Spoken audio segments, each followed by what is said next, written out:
Bueno, buenos días. Vamos a continuar con la lección, con el tema correspondiente a estática de fluidos. La primera lección, lo que estuvimos viendo era un poco la parte de conceptos, todo lo que era definiciones, ¿verdad? ¿Qué es mecánica de fluidos? En qué áreas se divide la mecánica de fluidos? Estuvimos viendo un poco los tipos de fluidos que tenemos también, ¿verdad? Que pueden ser newtonianos, no newtonianos, y básicamente eso depende de si el fluido que estamos analizando cumple o no la ecuación de Newton, ¿verdad? Para los fluidos. Luego estuvimos haciendo unos ejercicios, unos ejemplos ahí de lo que eran los esfuerzos cortantes en fluidos y también estuvimos viendo algunos ejemplos de aplicaciones de fluidos no newtonianos, ¿verdad? Como era la del video de aquella gente que caminaba eh, sobre maicena, ¿verdad? Que en el momento en el que la tensión o el esfuerzo cortante aumentaba, pues el fluido se iba volviendo, digamos que un poco eh, más sólido de lo que era habitualmente. Pues ahora lo que vamos a ver, continuando siempre en la misma línea de los fluidos estáticos, ¿verdad? Vamos a hablar un poco sobre toda la parte ya de presión que ejercen los fluidos cuando están en forma estática contenidos en un volumen determinado. Entonces, para eso vamos a definir primero qué es la presión, ya que vamos a hablar de esta cantidad o de esta propiedad que tienen los fluidos. Vamos a decir que es una cantidad escalar. Ojo ahí, porque a veces tendemos a confundir el tema de la presión y creemos que, eh, que es un vector. Sin embargo, la presión es una cantidad escalar que se va a obtener al dividir la magnitud de la fuerza ejercida en forma perpendicular sobre una superficie en el área de la misma. Entonces vean que como lo que tomamos es una magnitud de una fuerza y no tomamos la fuerza como tal, que sí es vectorial, solo la magnitud, esta no tiene dirección, puesto que la presión siempre va a actuar de forma perpendicular y eso es lo que tiende o lo que hace que tendamos a confundir la presión con un vector porque siempre tiene una dirección perpendicular a la superficie sobre esa, pero no, la presión es una cantidad eh, escalar. La definición más básica de presión en los fluidos, ¿verdad? Es una fuerza entre el área. Básicamente, si lo comparamos con los sólidos, esto vendría siendo un esfuerzo normal, ¿verdad? Que sería la carga entre el área. Y esta parte de la presión tiene múltiples unidades para poder especificar eh, la cantidad de escalar. Entonces vamos a decir que la unidad más normal para poder definir la presión es el pascal, que es igual a un newton sobre metro cuadrado. También podemos utilizar la unidad de bar, que es 10 a la 5 pascales o 0.1 megapascales o 100 kilopascales. También tenemos una atmósfera, las atmósferas, que son 101.325 pascales, no, 101.325 pascales o 101.325 kilopascales o 1.01 bares. Y también podemos tenerlo en unidades no del SI, sino de kilogramo metro centímetro, kilogramo centímetro segundo, perdón, que sería un kilogramo fuerza sobre centímetro cuadrado, que va a ser igual a 9,8 newton sobre centímetro cuadrado o 9,8 newton metro cuadrado o 9,8 pascales. ¿Okay? Entonces ahí tenemos todas las formas de hacer convenciones entre unidades. Esto también sería recomendable que ustedes lo manejen por ahí, ¿verdad? Ir haciéndose ustedes como sus tablas de conversiones y sus tablas de formulillas para que puedan accesar de una forma más rápida que estar buscando en el libro cuál es la conversión correcta entre cada una de las unidades, si se les está hablando, por ejemplo, en el sistema internacional o después si se les estuviera hablando en el sistema inglés, ¿verdad? La parte de la presión en los fluidos es muy fácil poderla medir porque podemos utilizar algunos instrumentos de medición como esos que estamos viendo ahí, que se llaman manómetros, ¿verdad? Depende el tipo de manómetro que nosotros estemos usando, pues eso es lo que nos estaría reportando el instrumento de medición a la hora de hacer la medida. ¿Y por qué les digo esto? Porque hay diferentes tipos de presión que nosotros podemos medir, ¿verdad? Podemos medir la presión absoluta, que va a ser la presión real en una posición dada, digamos, donde esté el manómetro, y esta se mide con relación al vacío absoluto. Es decir, que tenemos que la presión absoluta es cero.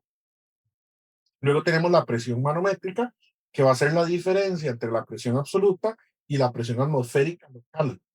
La mayoría de los dispositivos de medición de presión se calibran para leer cero en la atmósfera y por eso se indica como presión manométrica. Entonces, ¿qué va a ser la presión manométrica cuando nosotros estemos hablando en términos de fluidos de la presión manométrica? Va a ser aquella presión que no considera la presión atmosférica, porque imagínense ustedes tener un instrumento como este, ¿verdad? Que nos mide dentro de su medición, siempre va a estar midiendo la presión atmosférica. Entonces, no sé, supongamos que es una tubería de agua, ¿verdad? La tubería está cerrada y en un momento determinado tenemos una atmósfera, por decir algo, ¿verdad?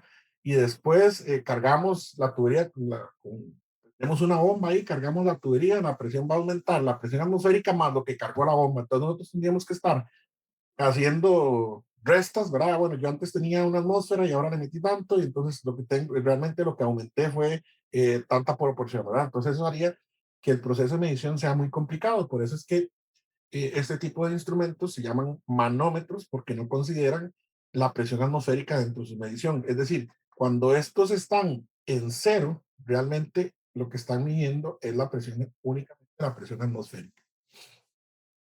Luego tenemos presiones de vacío, ¿verdad? Que son presiones inferiores a la presión manométrica, que es decir, que consideramos que son presiones negativas.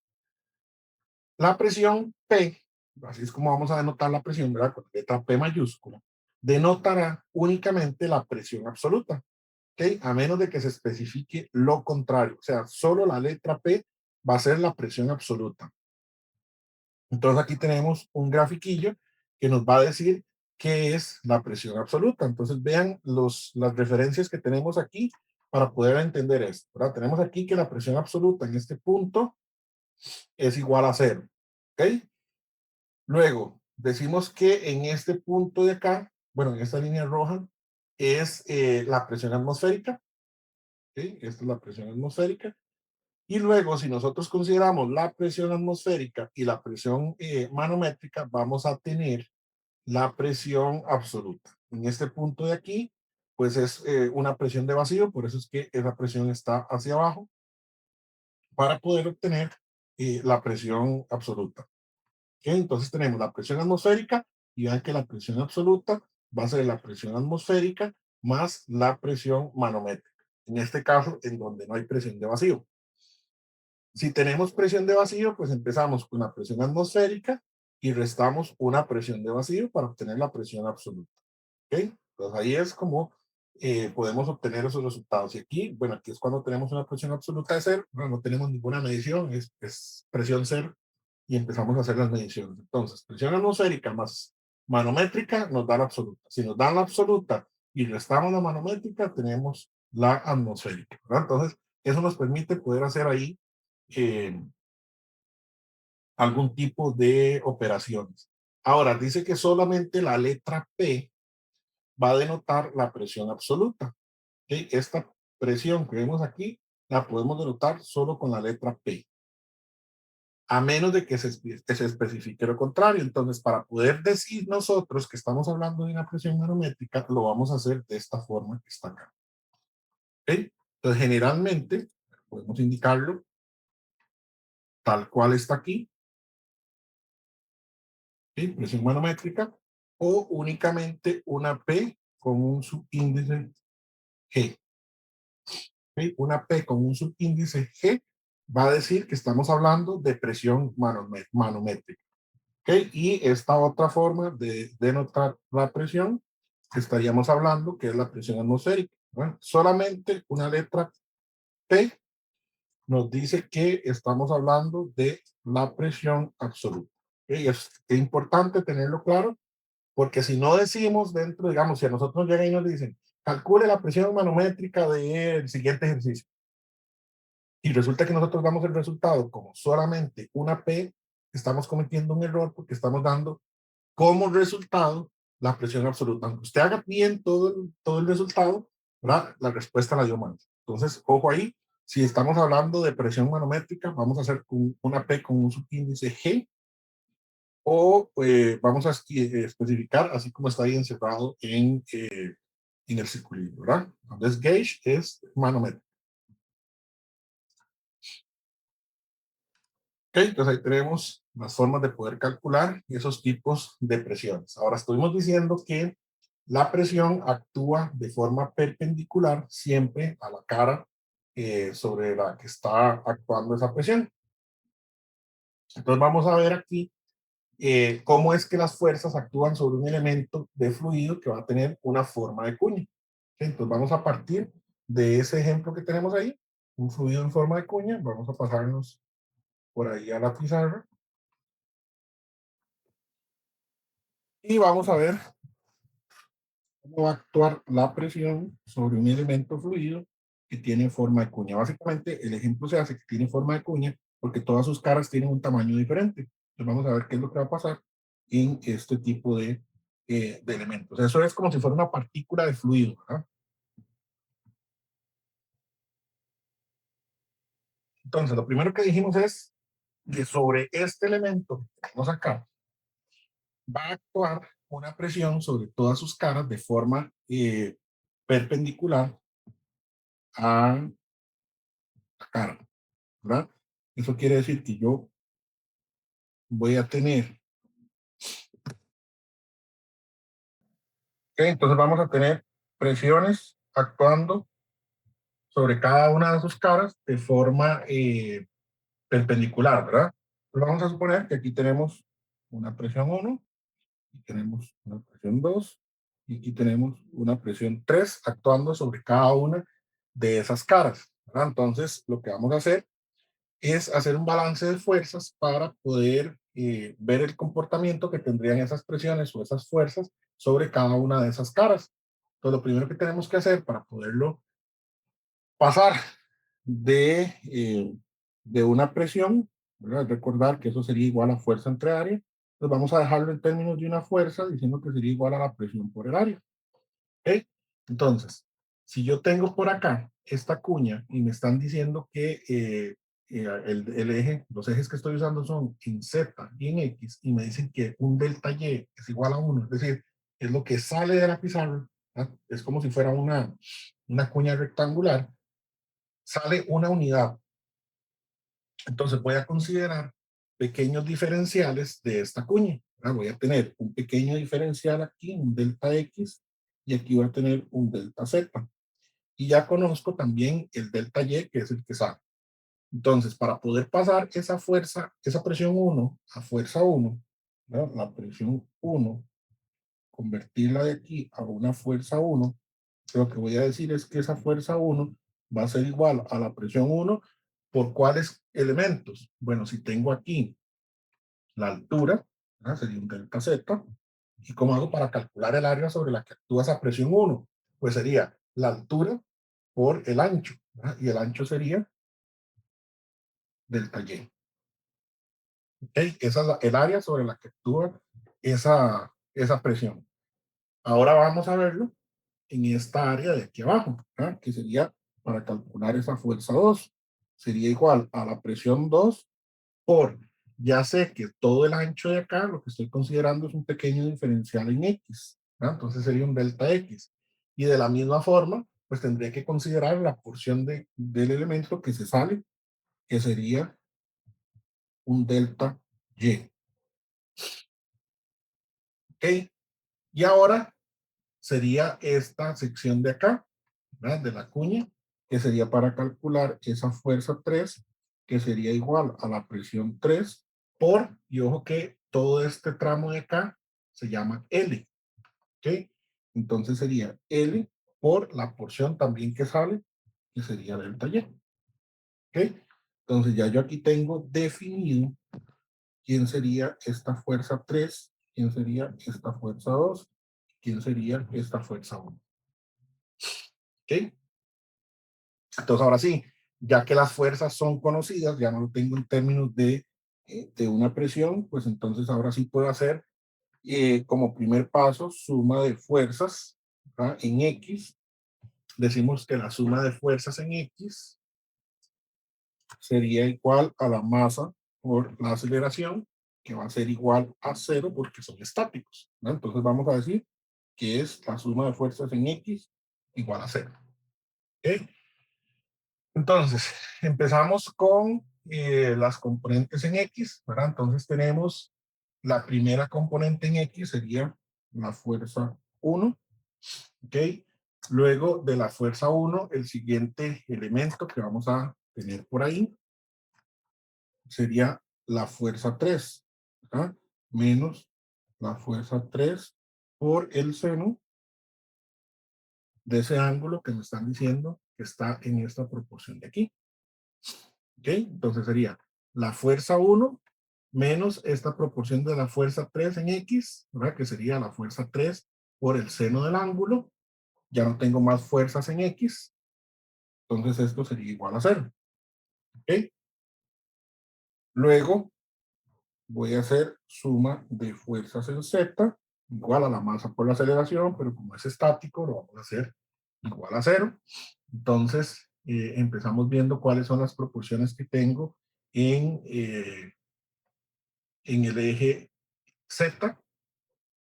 Entonces, lo primero que encuentro por ahí es una fuerza 2 menos la fuerza 3 que va hacia abajo, menos la fuerza 3 por el coseno de ese ángulo, ¿verdad? Y como esto es una molécula, digamos, o una partícula de fluido que lo tengo contenido en forma de cuña, como es un elemento, tiene un volumen, va a tener un peso asociado. ¿Ok? Va a tener un peso asociado. Entonces aquí le voy a restar la componente del peso. ¿Mm? Entonces ya ahí tengo cómo sería el comportamiento de las fuerzas ya en términos de la suma de fuerzas en X y en Z para poder hacer el balance de esos componentes. Ahora, ¿qué es lo que tengo que hacer? No conozco el peso como tal, no conozco la componente peso, pero sí puedo hacer algún manejo de lo que ya habíamos visto para poder ver cómo se va a comportar toda esa componente. Entonces voy a decir que de esta componente de aquí, del peso, el peso va a ser igual a la masa por la gravedad. ¿Ya? Ya eso lo conocemos. El peso es igual a la masa por la gravedad. Entonces, esa ecuación que tenía aquí arriba la puedo escribir como la fuerza 2 menos la fuerza 3 por el coseno de ese ángulo menos la masa por la gravedad. Eso ya lo conozco por ahí. Ok, otra, otro manejo que puedo ir haciendo para tener menos variables, menos incógnitas en mis ecuaciones, ¿verdad? Porque no conozco la fuerza 1, ni la 2, ni la 3, ni el peso, ni menos la masa. Entonces, es empezar a hacer algún tipo de manejos, ¿verdad? Voy a devolverme en las ecuaciones a lo que tenía como presiones. Entonces, en esta ecuación donde tengo la fuerza 1, esta parte de aquí, lo voy a volver a escribir en términos de presiones. Entonces voy a decir que la fuerza 1 era la presión 1 por delta Z por delta Y, menos la fuerza 3, que era la presión 3 por delta Y por L, ¿verdad? Por el seno de ese ángulo. Entonces ya eso lo expresé en términos de diferenciales, que arriba lo expresé en términos de diferenciales y lo estoy poniendo en términos de presión. Ahora, el término de la masa también la puedo modificar, puedo hacer una reestructuración, ¿verdad? Porque si me acuerdo las definiciones que vimos en la clase anterior, yo puedo convertir esa masa por la gravedad de la siguiente forma. Recordemos que yo bueno, más bien tengo una ecuación que me dice que la densidad que la densidad, ¿a qué era igual? ¿Qué es la densidad de un fluido? La masa entre el volumen. La masa entre el volumen, ¿verdad? Tengo que la densidad es igual a la masa entre el volumen. Entonces voy a partir de esa definición y voy a despejar la masa. De aquí voy a decir que la masa va a ser igual a la densidad por el volumen. Entonces, esta ecuación la voy a venir a sustituir aquí abajo. ¿Y quién sería el volumen?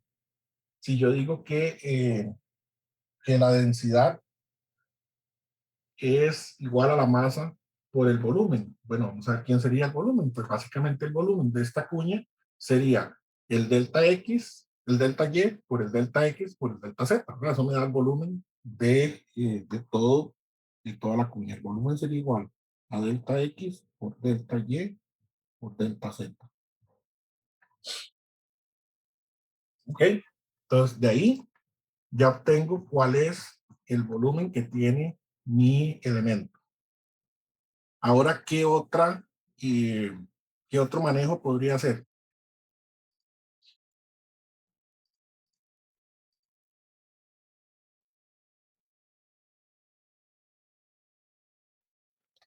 Profe, disculpe ahí por la ignorancia. Ese volumen, pero ese volumen solamente serviría si fuera un rectángulo en tercera dimensión, ¿no?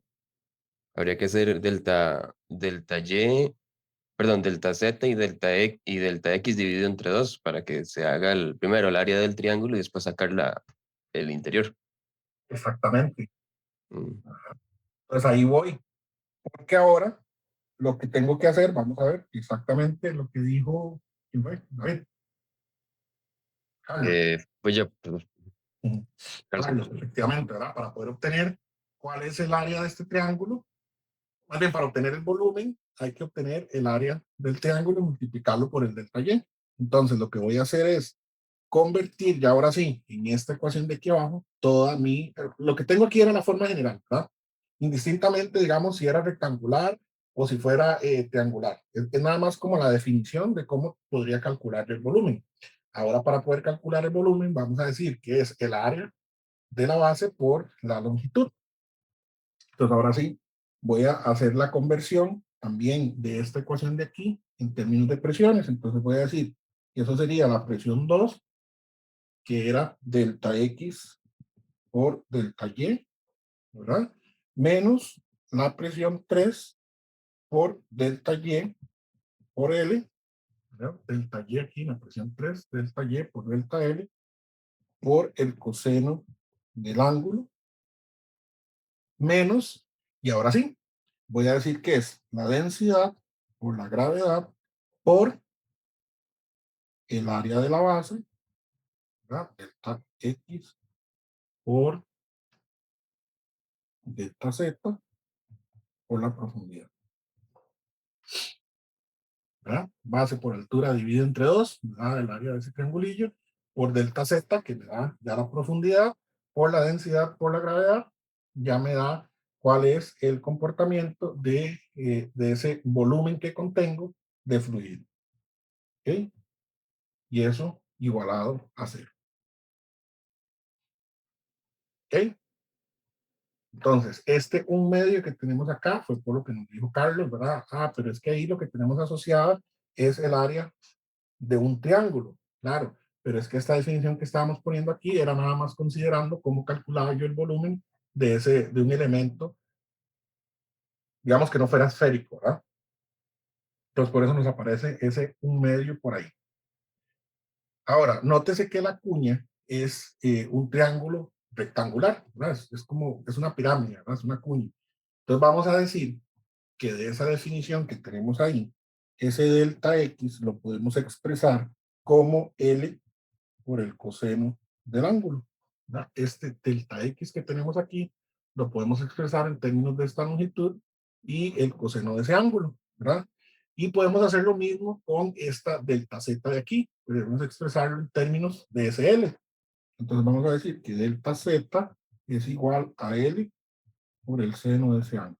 ¿Verdad? No estoy mintiendo, son operaciones matemáticas que, que podemos hacer. ¿verdad?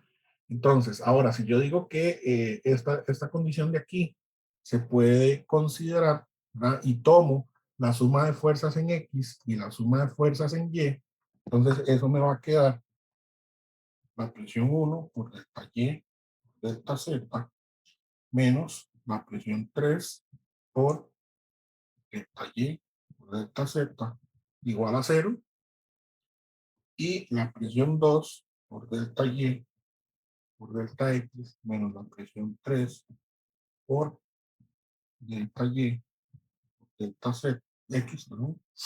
Menos un medio de la densidad por la gravedad por delta X delta Y delta Z igual a 0. ¿Qué fue lo que hice?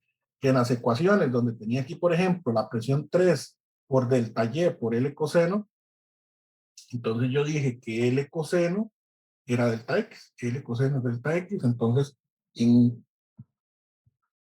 la ecuación, en esta parte de aquí, lo sustituí por esta parte de aquí, y es este término que tengo aquí. Luego, en la otra porción de la ecuación, tenía un L aquí,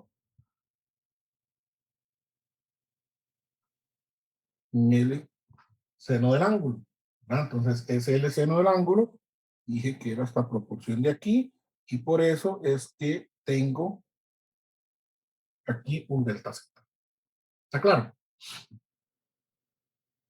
Es nada más un manejo que tenemos por ahí, pues para poderlo controlar, digamos, de forma, para simplificar más bien, porque son manejos matemáticos que puedo hacer y los podemos simplificar las ecuaciones para ir quitando de ahí variables. Ahora, si yo tomo la suma de fuerzas en X y en y lo que voy a hacer es que voy a hacer muy pequeño el elemento, ¿verdad? Lo voy a hacer muy pequeño. Entonces vamos a tomar la suma de fuerzas en X y la suma de fuerzas en Y. Y en X las voy a dividir entre delta Y por delta Z. ¿Okay? Y la suma de fuerzas en Y las voy a dividir entre delta X y delta Y.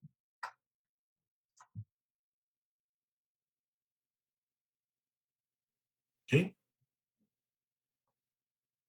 Entonces vamos a ver qué pasa si yo tomo la suma de fuerzas en X, esta de aquí, y la divido en delta Y, delta Z. Entonces me quedaría solamente, vamos a ponerles aquí un numerito para saber de cuáles estamos hablando. Esta es la 1 y esta la 2. Entonces si yo divido la ecuación 1, la ecuación 1 entre delta Y, delta Z, nos va a salir esta ecuación 3, que sería presión 1 por delta Y por delta Z dividido entre delta Y, delta Z, me va a quedar presión 1. ¿Ok? Menos presión 3 delta Y delta Z sería menos la presión 3. Y eso está igualado a 0, que estaría dividido entre delta Y delta Z, ¿no? Entonces también me quedaría 0. ¿Ok? Y luego vean que la ecuación 2 toda está multiplicada por delta X delta Y, delta X delta Y, delta X delta Y. Por eso lo divido entre delta X delta Y igualado a 0. Y de ahí me va a salir una ecuación 4. ¿Ok? Una ecuación 4 que me quedaría entonces presión 2 por delta Y por delta X. Ok, eso se divide, me quedaría solo la presión 2. Menos presión 3 delta Y delta X, me quedaría solo la presión 3. Menos un medio de la densidad por la gravedad delta X delta Y. Eso se va, entonces me quedaría la densidad por la gravedad por delta Z. Eso igualado a 0. ¿Ok? Ahora, para poder simplificar este último término de aquí, que sería el término, de aquí arriba, ¿verdad? Es esta proporción de altura. Si nosotros decimos que ese triángulo lo vamos a cerrar lo más que se pueda, es decir, vamos a hacer que el límite de delta z tienda a cero. Es decir, lo vamos a hacer muy pequeño de altura, casi que digamos que va a ser una línea recta. No va a ser esa cuña, sino que va a ser casi una línea recta. Ahora va a tender a ser cero, entonces la cuña se va a volver infinitesimal y ese elemento de fluido se va a contraer casi que en un punto. Entonces, la ecuación que tenemos aquí arriba, la ecuación 4, considerando esta parte de acá, haría que este término de aquí tienda a ser cero. ¿Ok? Entonces, despejando la ecuación 3, nos quedaría que la presión 1 es igual a la presión 3. Nada más, como estaba igualada a 0, esta presión 3 la pasé para este lado. Y ahora la ecuación 4, con el último término, tendiendo a ser 0, me va a quedar la presión 2 menos la presión 3. Entonces puedo decir que la presión 2 es igual a la presión 3. ¿Verdad? Por lo tanto, voy a decir que la presión 1 es igual a la presión 2 y es igual a la presión 3. Entonces, de esta manera, queda demostrado que la presión en un punto, en un fluido, tiene la misma magnitud en todas las direcciones. ¿Verdad? De esta forma, demostramos que efectivamente, cuando tenemos un elemento, ¿verdad?, en un punto determinado, la presión es la misma en todas sus direcciones. Profesor, una consulta. Sí. ¿Por qué fue que hizo el límite del delta z tiende a cero? No lo entendí por qué. Porque lo que estoy haciendo, digamos, yo lo que tengo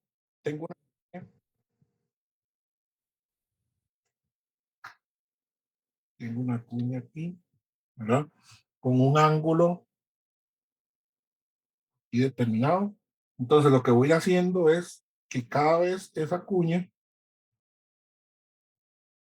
se vaya cerrando más hasta que llegue a ser una línea, un punto. O sea, voy haciendo esa altura cada vez más pequeña, cada vez más pequeña, cada vez más pequeña, hasta que tienda a ser una línea recta.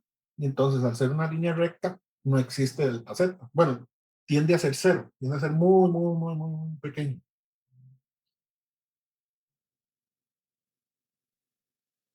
Ok, y eso lo hace para, o sea, eso lo hace para analizar un solo punto, por eso llega hasta saber que todas las presiones son iguales, Exacto. pero realmente, ¿por qué hace esa tendencia? Para demostrar que en un punto determinado todas las presiones son iguales. Ok, Ujú. gracias. Porque ahorita vamos a hacer otra demostración y vamos a ver cuando no tenemos la presión en un punto específico. ¿Cómo va a variar la presión cuando no es en un punto específico? Entonces aquí nada más ya demostramos que cuando nosotros estamos en un punto determinado, la presión es la misma en todas las direcciones. ¿Ok?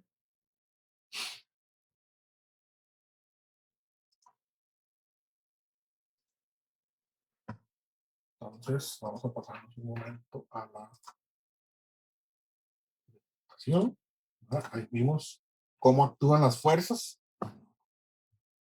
Pues ahora, la presión, vamos a decir que es la fuerza compresiva por unidad de superficie, pero que no es un vector. Ya vimos que es un escalar.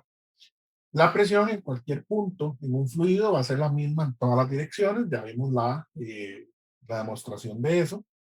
La presión tiene una magnitud, pero no tiene una dirección específica. Y por lo tanto, siempre se va a considerar como una presión, una cantidad escalar.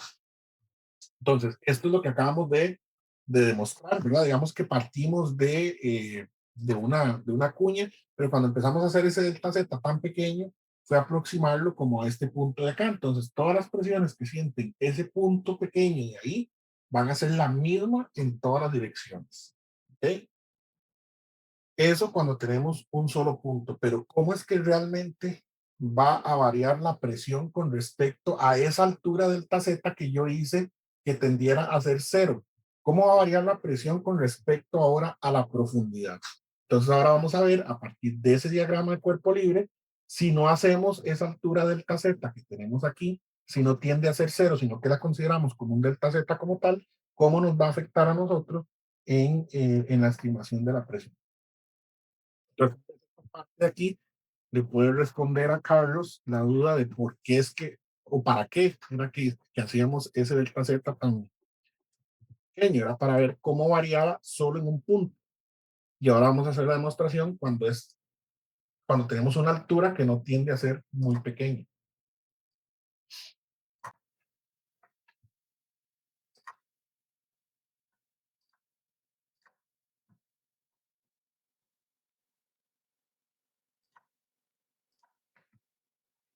Entonces ahora vamos a ver cómo varía la presión con respecto a la profundidad. Entonces lo primero que tenemos que hacer cuando vamos a trabajar este tipo de ejercicios, ¿verdad? En general, cualquier tipo de ejercicios de mecánica de fluidos, para poder simplificar los ejercicios, es que vamos a suponer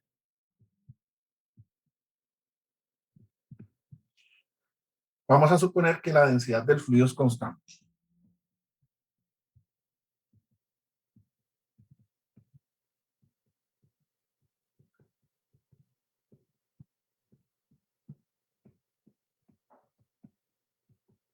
¿Por qué? Porque resulta que, por ejemplo, en el mar, ¿verdad? La densidad del fluido, conforme uno va profundizando, va variando.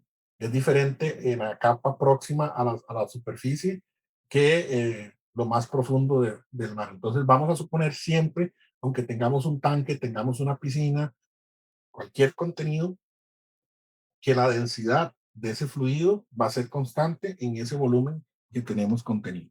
¿Ok? Entonces, lo que vamos a hacer, de igual forma, aquí en este ejemplo, tenemos una presión que actúa sobre todas sus caras, ¿verdad? Aquí tenemos una presión 1, aquí tenemos una presión, perdón, una presión 1, una presión 2. Igual, como es una partícula de fluido que tenemos contenido, tenemos un peso asociado. Entonces, lo que vamos a hacer es, igual a la analogía que hicimos ahora con la cuña, vamos a hacer un balance de fuerzas en Z. ¿Ok? Vamos a hacer una suma de fuerzas en Z igual a la masa por la aceleración en Z, y como es estático va a ser igual a cero. ¿Ok? Entonces, ¿quién va a ser la presión 1 que tenemos aquí? Pues la presión 1 vendría siendo el mismo ejemplo que utilizamos anteriormente, ¿verdad? Sería, perdón, la fuerza 1 sería igual a la presión 1 por un delta X por un delta Y, que es la dirección que sale, y la fuerza 2 sería igual a la presión 2 por un delta X por un delta Y. La misma analogía que hicimos en el ejemplo anterior. Entonces vamos a hacer suma de fuerzas y vamos a decir que esa suma de fuerzas sería igual a la presión 1 por delta X por delta Y menos la presión 2 por delta X por delta Y menos el peso, ¿verdad? Que el peso va para abajo. Y en este caso, ¿quién sería el volumen que tenemos contenido? Pues el volumen que tenemos contenido, el volumen general sería igual delta X por delta Y por delta Z. Como no es un triángulo, ya no tenemos que decir un medio de la base por altura, sino que sería largo por ancho por la profundidad. Entonces aquí tendríamos menos la densidad por la gravedad por delta X por delta Y por delta Z. Y esto igualado a cero. ¿Ok? Entonces, ahora en esta parte de aquí, vemos que en todas las expresiones tenemos delta X, delta Y, delta X, delta Y, delta X, delta Y. Entonces, vamos a dividir toda la expresión, ¿no? Toda la expresión, vamos a dividir entre delta X, delta Y, ¿verdad? Que la tenemos presente en todas. Entonces, ¿cómo nos va a quedar? Eso nos quedaría la presión 1 menos la presión 2 menos la densidad por la gravedad por delta Z igual a 0.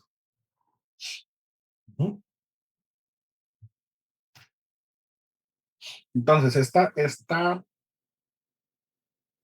resta que tenemos aquí de presión 1 menos presión 2 la vamos a llamar como diferencia de presión, que va a ser igual a la presión 1 menos la presión 2. ¿Ok? Este delta Z va a ser la presión, perdón, ese delta P va a ser la presión 1 menos la presión 2. ¿Ok? Entonces, ¿cómo nos va a quedar esa operación que tenemos ahí? Nos quedaría el diferencial de presión menos la densidad por la gravedad por el cambio de altura sería igual a cero. Entonces ahora paso esta proporción de la densidad por la gravedad por delta Z, la paso de lugar, ¿verdad? Entonces nos quedaría que el cambio de presión va a ser igual a la densidad por la gravedad por el cambio de altura. Pero resulta que la diferencia de presiones que yo tengo que hacer va a ser siempre la presión 2, es decir, la presión en este punto de acá, menos la presión 1. Entonces tengo que darle vuelta. Entonces para darle vuelta voy a multiplicar por menos 1. Entonces me quedaría que ahora delta P lo voy a tomar como la presión 2 menos la presión 1 y eso sería igual a menos la densidad por la gravedad por el campo de altura. Eso fue para darle vuelta a esta operación de aquí, ¿verdad? De menos P1 menos P2. Necesito darle vuelta, decir que es P2 menos P1. ¿Ok? Entonces, a esta operación que tengo aquí, delta P igual a menos la densidad por la gravedad por delta Z, la voy a dividir entre delta Z. Entonces me quedaría delta P entre delta Z, que es igual a menos la densidad por la gravedad. ¿Ok? Delta P entre delta Z es igual a menos la densidad por la gravedad. Ahora, si yo me acuerdo de cálculo diferencial integral, yo puedo hacer el cambio de estos cambios, ¿verdad? De estos delta a una proporción de cambio, es decir, a un diferencial. ¿Cómo lo hacía? Con la ecuación general de cálculo, ¿verdad? Diciendo que el límite de delta Z tiende a ser cero. Si ese límite de delta Z tiende a ser cero, yo eso lo puedo convertir como un cambio. Entonces puedo decir que eso sería el cambio de presión con respecto al cambio de altura va a ser igual a menos la densidad por la gravedad. ¿Y qué era la densidad por la gravedad?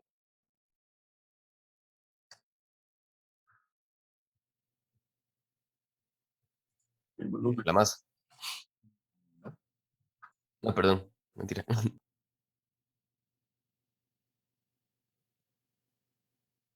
El peso específico del fluido, ¿verdad? Entonces dice que el cambio de presión con respecto a la altura va a ser menos el peso específico del fluido. Y esta parte que acabamos de demostrar acá se conoce como la ecuación diferencial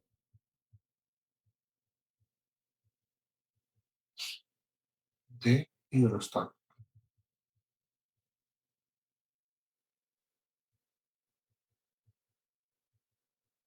¿Qué es lo que dice la ecuación diferencial de hidrostática? El cambio de presión con respecto a la altura, que a mayor altura, ¿qué pasa con la presión?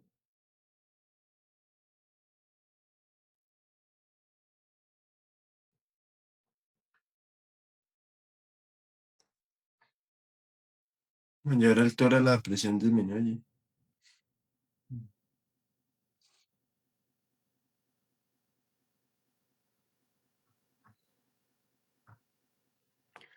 Profe, disculpe, en la ecuación diferencial, ¿cuál es ese símbolo que está ahí? Gamma, ¿Qué? gamma, Gamma, ok, gracias. supuestamente, la letra gamma. Ok, entonces vamos a ver. Vamos a pasarnos, bueno, voy a traerme el dibujo que sigue en la presentación para que veamos qué es.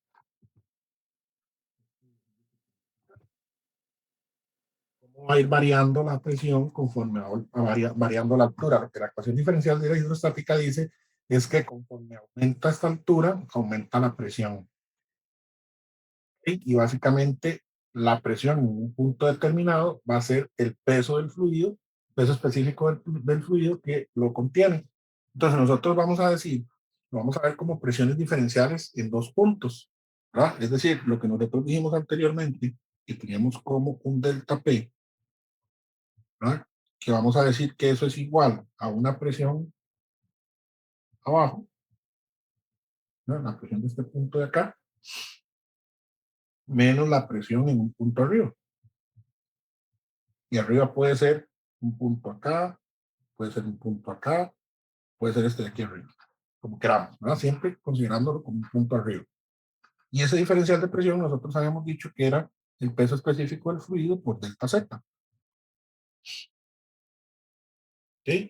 Peso específico del fluido por delta Z. Ahí me estoy devolviendo en la ecuación que teníamos anteriormente. Entonces, vamos a decir que ese delta Z que nosotros tenemos ahí va a ser igual a una altura determinada. ¿Quién va a ser esa altura? Y eso va a ser igual, digamos, que a un Z2 menos un Z1, donde Z2 es la presión de este punto de abajo y Z1 es la presión del punto de arriba que nosotros consideremos. ¿Ok? Entonces, esta ecuación que nosotros tenemos acá nos va a quedar básicamente como que H, ¿verdad? Que es este delta Z de aquí, va a ser igual a la presión de abajo menos la presión de arriba entre el peso específico del fluido. La presión de abajo menos la presión de arriba, todo eso entre el peso del fluido. ¿Ok? Entonces, para calcular la altura que tiene un fluido, es igual a la presión de abajo menos la presión de arriba por el peso del fluido. Y eso me permite poder a mí expresar presiones en términos de altura, ¿verdad? Yo no sé si ustedes han visto, por ejemplo, que hay unos indicadores que dicen que la presión atmosférica son 5 milímetros de mercurio. Ah, es porque la columna que ahí hace mercurio tiene 5 milímetros de altura. ¿Okay? Entonces, eso hace que podamos expresarlo en altura de milímetros o de columna, se conoce como columna de fluido. La altura que representaría esa columna de fluido sería igual a la presión que ejerce abajo menos la presión que ejerce arriba entre el peso específico del fluido. ¿Ok? Pues ya vimos que efectivamente la presión va a ir aumentando conforme aumenta esa altura o ese diferencial de altura, ese delta Z, ese cambio de altura. ¿Ok?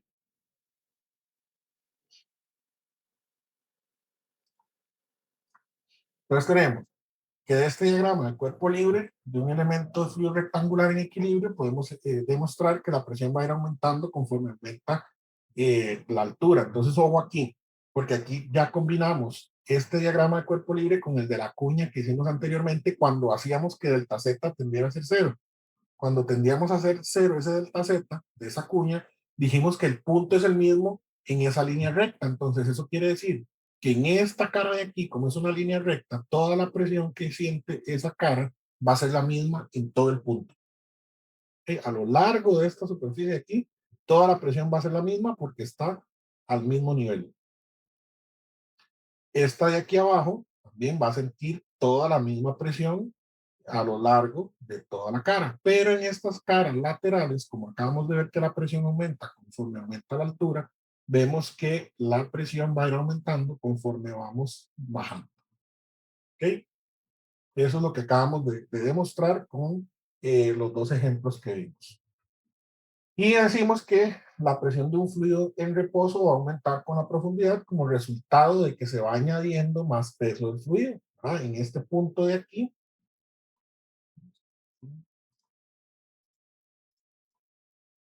¿verdad? Supongamos que yo tengo aquí este volumen de fluido.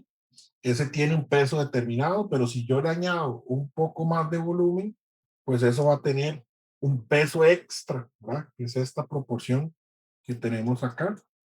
Eso me va a generar un peso más Entonces vean que la presión en ese punto va a ir asociado al peso específico del fluido que lo contiene. ¿Ok? Entonces, la siguiente va a ser una ecuación más fácil de recordar y de poder aplicar en dos puntos en el mismo fluido bajo condiciones hidrostáticas. Vamos a decir que la presión abajo va a ser igual a la presión arriba más la densidad por la gravedad por el valor absoluto de delta Z. Es decir, ya vamos a considerar a delta Z como una altura. Entonces vamos a decir que la presión en un punto de abajo va a ser igual a la presión de arriba más el peso específico del fluido por la altura. Ese delta Z a veces se utiliza como una distancia vertical, como una medida de la presión, y se llama carga de presión o columna de fluido, como les dije anteriormente.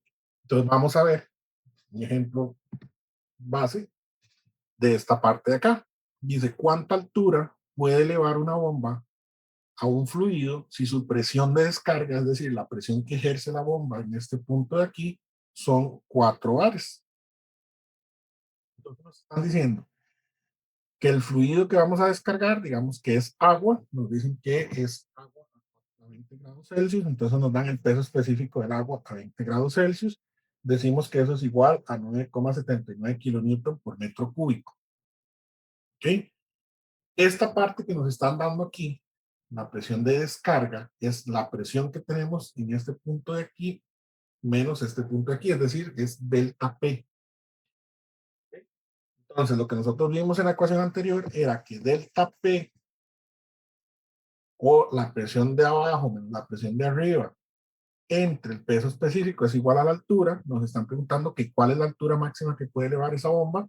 Entonces decimos que sería delta P, que son 400 kilopascales, son 4 bares, entre el peso específico del fluido, y eso nos da una altura aproximada de 40,85 metros. Eso quiere decir que esta bomba, con esa presión de descarga que tiene, puede levantar una columna de fluidos hasta 40,85 metros. Entonces, así es como uno puede cuantificar o calcular, digamos, a grosso modo las bombas. ¿Verdad? Si usted tiene un edificio que mide 6 metros de altura, pues esta bomba le serviría un montón porque puede levantar hasta 40,85 metros el fluido. ¿Verdad? Es como si fuera una fuente, para un solo chorrillo, puede levantar ese chorrillo 40,85 metros. ¿Está claro el ejemplo?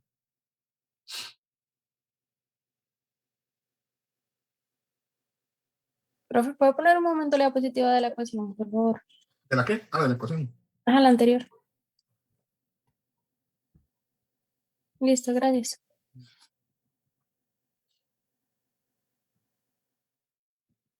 Okay.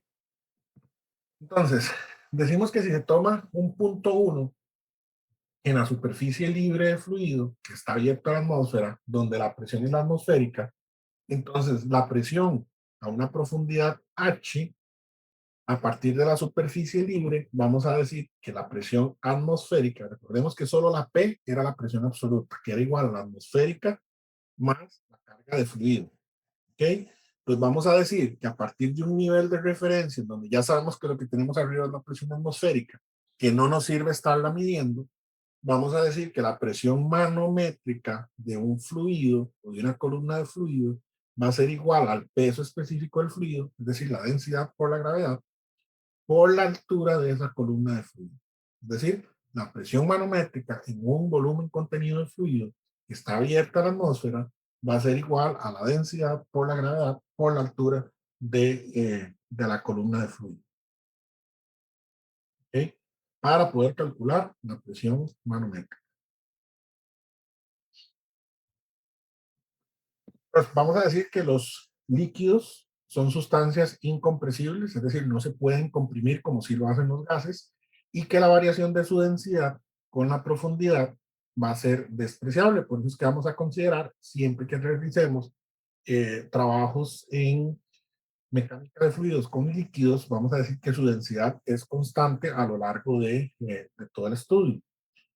Y también es el caso para los gases, ¿verdad? Cuando el cambio de elevación no es muy grande. Porque, por ejemplo, tenemos un un volumen contenido de aire, ¿verdad? En la superficie, la presión decimos que es una atmósfera y 5 metros más abajo decimos que la presión va a ser 1.006 atmósferas y 0.06 atmósferas para un cambio de 5 metros es despreciable. Entonces, por eso es que dice que en los gases, cuando la altura no es muy significativa, la densidad se puede considerar como constante. Vamos a decir que la aceleración gravitacional va a variar de 9,807 metros por segundo a nivel del mar hasta 9,764 metros por segundo a una altura de 14,000 metros, perdón. ¿Dónde vuelan los aviones, por ejemplo, de pasajeros? Ojo, la diferencia que hay en ese valor. Eso quiere decir que es un cambio de 0.4% en ese cambio de altura tan grande, ¿verdad? Desde el nivel del mar hasta 14,000 metros. Por lo tanto, se va a suponer que la gravedad es constante y tiene un error despreciable, porque es 0.4% de error en 14,000 metros, ¿verdad? Y como nosotros lo que trabajamos a veces, no sé, máximo que 100 metros de un edificio de altura. Bien.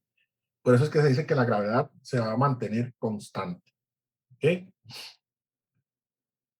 Entonces, vamos a definir, según lo que acabamos de ver, de todo el tema del comportamiento de la presión a lo largo de un recipiente, cómo se va a comportar este cuando tenemos un volumen contenido. Entonces, vamos a decir que la presión va a ser la misma en todos los puntos en un plano horizontal, en un fluido independiente de su geometría, es decir, cuando tenemos un mismo fluido, independientemente de su geometría, la presión va a ser la misma en un plano horizontal, siempre que los puntos estén interconectados del fluido. Entonces vean que aquí, por ejemplo, la presión en A va a ser la misma que la presión en B, porque, bueno, aquí no están interconectados, no está interconectado el fluido, pero por aquí arriba sí. ¿Verdad? Entonces, como es el mismo fluido que está interconectado, entonces la presión en A va a ser igual a la presión en B, igual a C, igual a B, a E, a F y a G, porque es el mismo plano horizontal y el fluido está interconectado en todos esos lugares. ¿Ok? Ahora vean aquí. Aquí decimos que la presión en este punto I es diferente que en esta presión de aquí porque tenemos contenido otro fluido diferente al que tenemos acá. Si aquí hubiéramos tenido agua, ¿verdad? Todo esto es agua, entonces la presión de aquí sí es la misma que la presión de aquí. Pero como tenemos contenido mercurio y aquí tenemos contenido agua, entonces la presión en estos puntos es diferente. ¿Ok? ¿Y cómo la presión aquí en A? Dijimos que la presión en A sería la presión atmosférica, si queremos tenerla absoluta, ¿verdad? La presión atmosférica más ρg por H. O gamma por H, ¿verdad? Peso específico por la altura. Y si queremos obtener solamente la presión manométrica en este punto A, pues sería ρg por H únicamente. ¿Ok? También vamos a decir esto que tenemos acá, que dice que mientras que los fluidos están intercomunicados, es lo que se conoce como la teoría de los vasos comunicantes. ¿Ok? Entonces, la teoría de los vasos comunicantes recibe ese nombre, un conjunto de recipientes que están interconectados en su parte inferior, superior, lateral, ¿verdad? En cualquier lado, y que contienen un líquido homogéneo, ¿verdad? Se observa que cuando el líquido está en reposo, siempre va a alcanzar el mismo nivel en todos los recipientes sin importar la forma y el volumen que tengan esos recipientes. ¿Okay? Eso quiere decir que no importa la forma que tengan estos recipientes, mientras estén interconectados, cuando el fluido está en reposo, va a alcanzar la misma altura del fluido. Entonces vamos a verlo.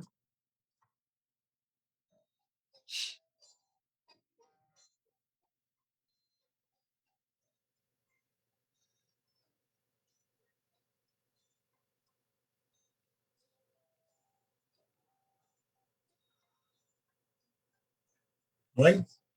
Todo el fluido, una vez que alcanza el reposo, tiene el mismo nivel, sin importar la forma, y el volumen que lo contiene. Siempre en reposo va a tener el mismo nivel porque están intercomunicados, como la presión es la misma, pues tiene que estar al mismo nivel.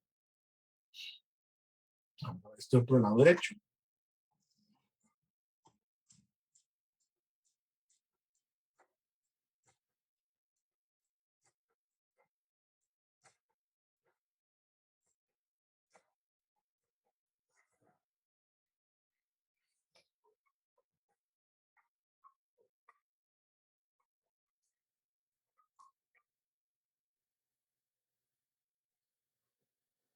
¿Lo vieron? Cuando él lo mueve y el fluido vuelve a estar en reposo, entonces vuelve a estar al mismo nivel. Entonces vamos a decir siempre que cuando tenemos vasos comunicantes, es decir, el fluido se conecta con otro recipiente por cualquier lado, por arriba, por abajo, por el lado, van a tener siempre el mismo nivel y en un plano horizontal la presión siempre va a ser la misma.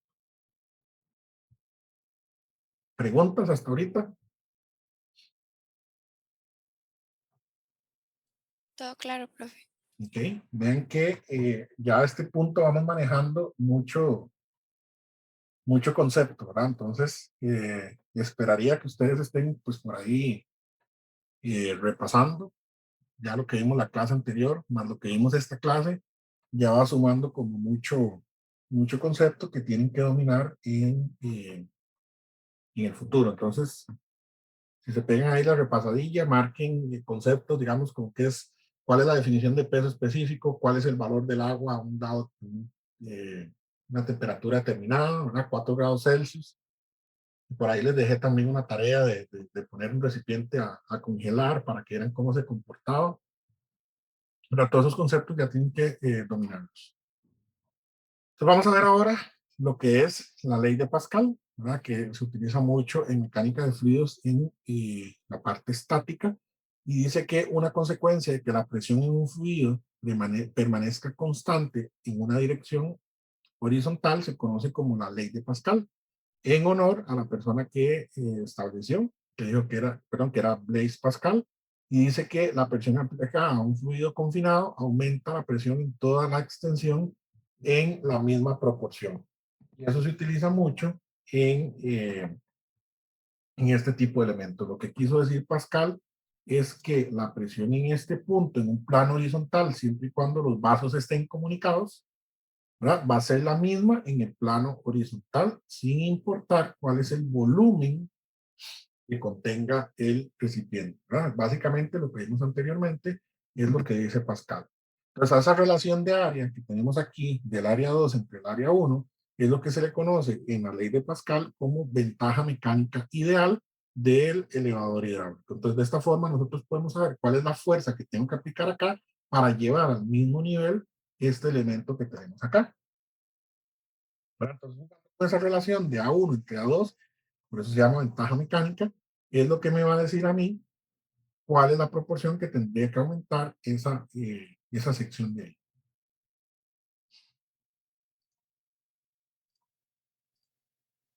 Ok, entonces tenemos por ahí un ejemplillo, dice, considere un gato hidráulico que se usa en un taller de reparación de automóviles, como el que se muestra en la figura, ahorita vamos a ver.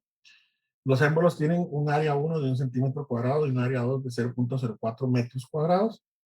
Se bombea aceite hidráulico con una gravedad específica de 0.87 al interior, al empujar hacia arriba y hacia abajo un émbolo del lado izquierdo, ¿verdad? Entonces eso hace que elevando lentamente el émbolo grande del lado derecho, el automóvil que pesa 220.000 newton se debe elevar, ¿verdad? Ese gato se debe elevar ese auto se debe elevar con el gato. Entonces dice, al principio, cuando ambos émbolos estén en la misma elevación, es decir, cuando H es 0, cuando el nivel de referencia es el mismo, calcular la fuerza 1 en newtons que se necesita para sostener el peso de ese automóvil. Y luego repita el cálculo después de que el automóvil ha sido elevado 2 metros, ¿verdad? H igual a 2, y compare y comente. Entonces, esa es toda la parte de la aplicación. Mientras me voy a llevar el dibujillo a la pizarra y ahí lo proyecto.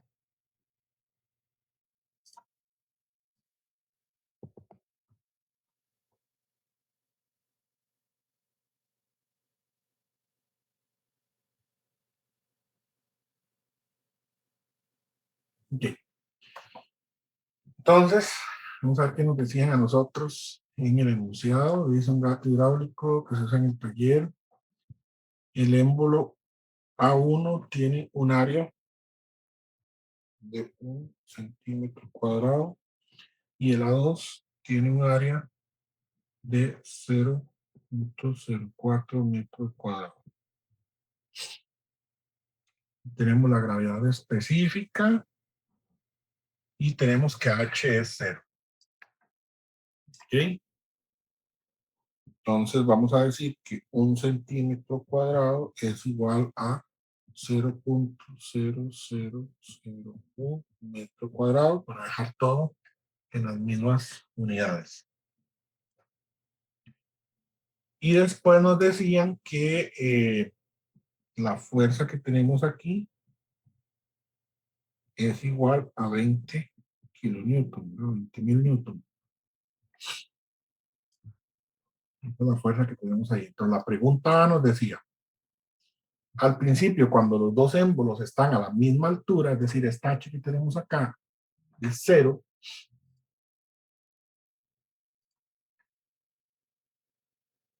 calcule la fuerza según el Newton que se necesita para sostener ese peso de 20.000 newton. Ok, entonces tenemos pues que calcular las fuerzas. Entonces vamos a decir, perdón, tenemos que, sí, que calcular las presiones. Entonces vamos a decir que la presión 2 es igual a la fuerza 2 entre el área, que es igual a 20 kilonewton entre 0.04 metro cuadrado, y eso nos da 500 kilopascales. ¿Ok? Esa es la presión que tenemos en un punto determinado. Cuando los dos están al mismo nivel, ¿verdad? Digamos que estos dos están aquí al mismo nivel, aquí tenemos 500 kilopascales.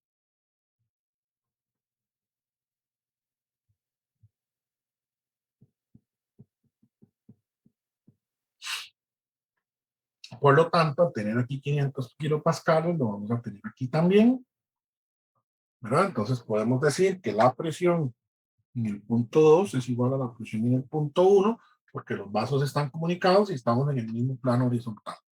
Entonces quiere decir que 500 kilopascales va a ser igual a la fuerza 1 entre el área, que es 0.0001 metro cuadrado, ¿verdad? Entonces de aquí despejamos la fuerza 1, que sería igual a 500 kilopascales por 0.0001 metro cuadrado.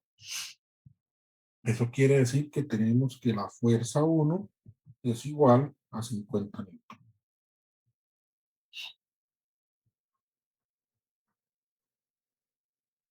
Ok, como están, dice que la altura, esta altura H es 0, están al mismo plano de referencia, entonces las presiones son iguales. Ok, ahora vamos a hacer que cambie la situación. La parte 2 dice que repitamos el cálculo, pero después de que el automóvil se ha elevado 2 metros, es decir, esta H de aquí ya no es 0, son 2 metros. Entonces, este émbolo grande está más alto que este émbolo pequeño. Entonces, ahora sí, hagamos el cálculo nuevamente de eso que tenemos ahí. Y ojo aquí los que tienen las gatas hidráulicas, porque tienden a confundir el concepto y lo hacen la igualdad, ¿verdad? Presión 1 igual a presión 2, claro, pero es para mantenerlo siempre al mismo nivel. Si ocupamos elevarlo, ya no se hace igual. Ok, entonces esto es la parte A.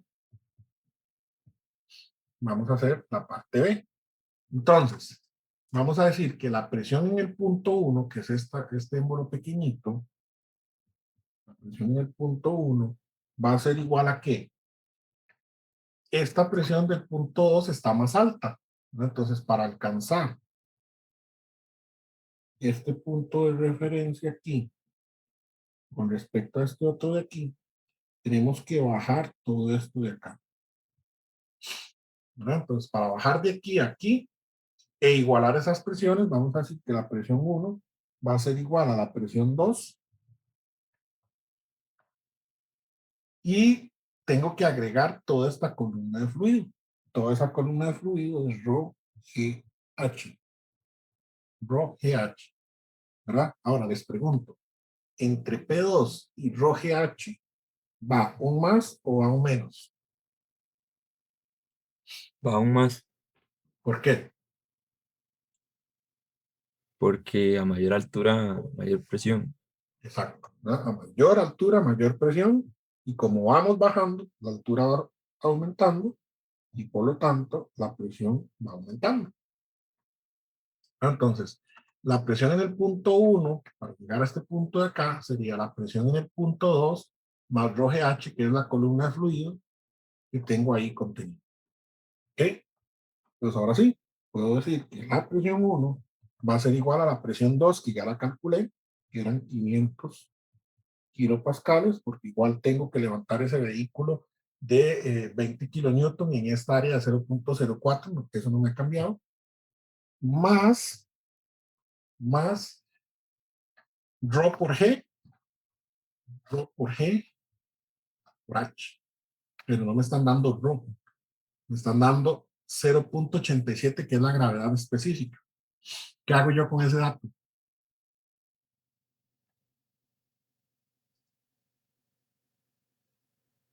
Lo puede dividir entre la gravedad del agua a 4 grados centígrados y si tiene la de él. Ajá, pero no se divide, se multiplica. Sí, Acuérdense que la gravedad específica es la del fluido de referencia entre. a 4 grados. Como tengo la gravedad específica y la del agua 4 grados, no conozco la del fluido. Entonces, efectivamente, como dice María, es tomar la gravedad específica y multiplicarla por la del agua a 4 grados. Y ojo aquí, los que no se acordaron de eso, vuelvo y les repito, a estudiar.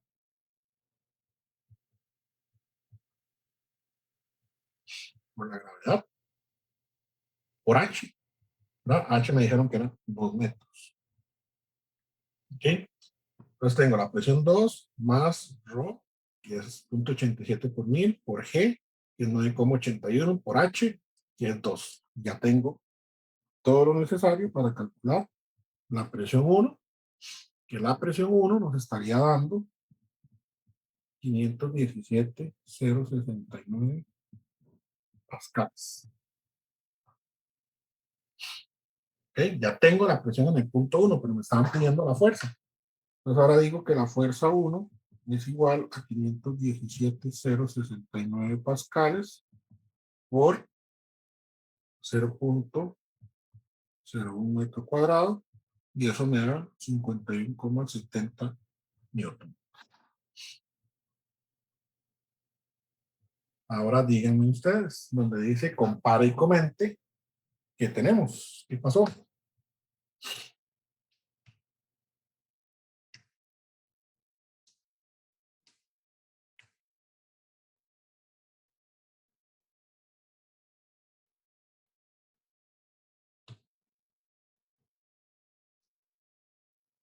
¿Qué tenemos por ahí?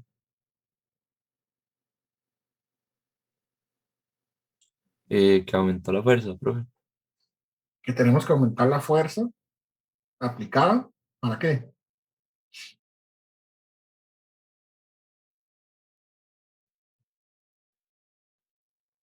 ¿Para qué tenemos que aumentar la fuerza?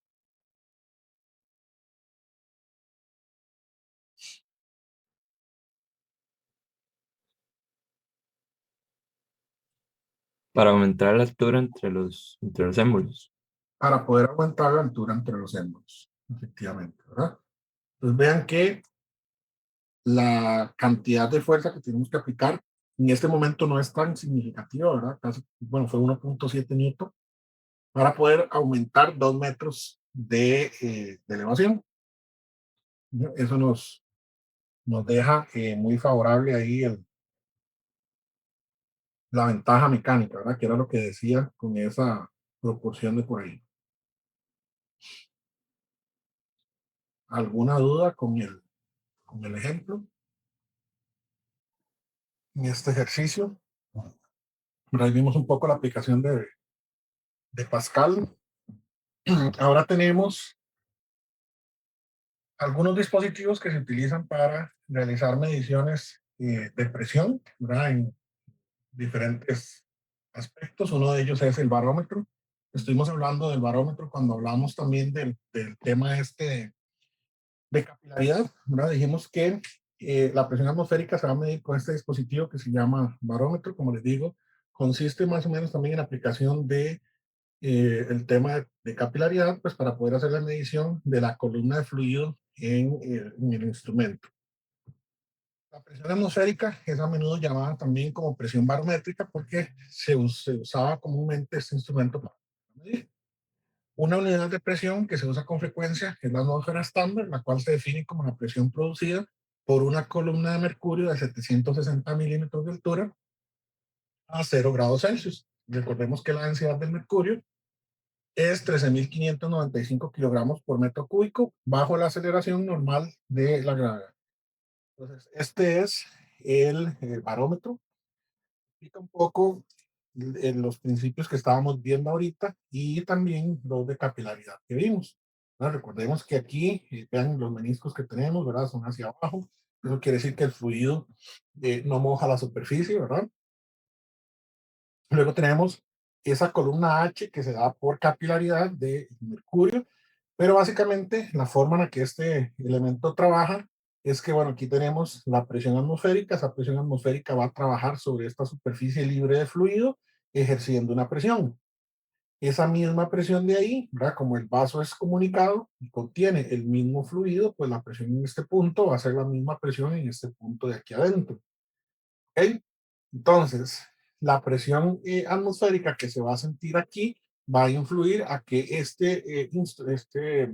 columna de fluido suba y nos permita marcar cuál es la presión de fluido que se está ejerciendo en este lado de acá, ¿verdad? Entonces, aquí tenemos por abajo actuando la presión atmosférica, ¿verdad? Esta presión de aquí es de vacío, es decir, trata de ser cero.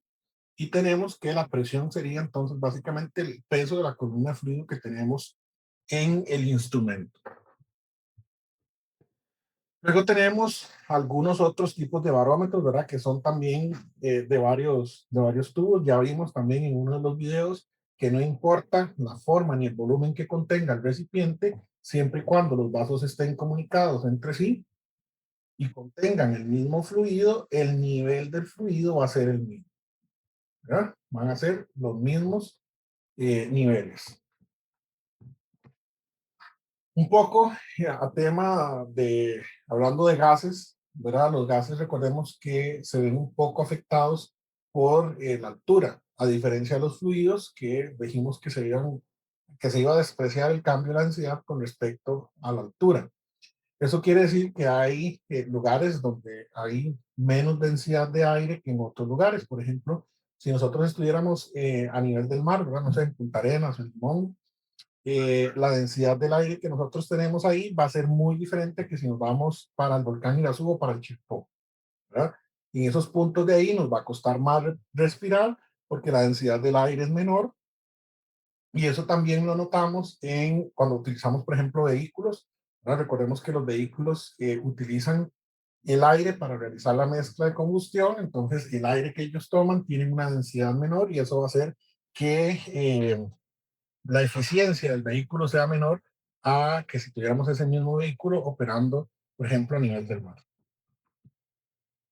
Otro instrumento que tenemos por ahí de medición es el manómetro, que se utiliza comúnmente para poder medir diferencias de presión, ya sean pequeñas o moderadas. También hay manómetros para grandes diferencias de presión. Y un manómetro contiene uno o más fluidos, tales como el mercurio, alcohol, aceite. Hay diferentes fluidos que se utilizan para hacer las mediciones en los manómetros. Entonces, básicamente lo que tenemos es esto, ¿verdad? En este caso se tiene un gas conectado por un tubo con otro fluido.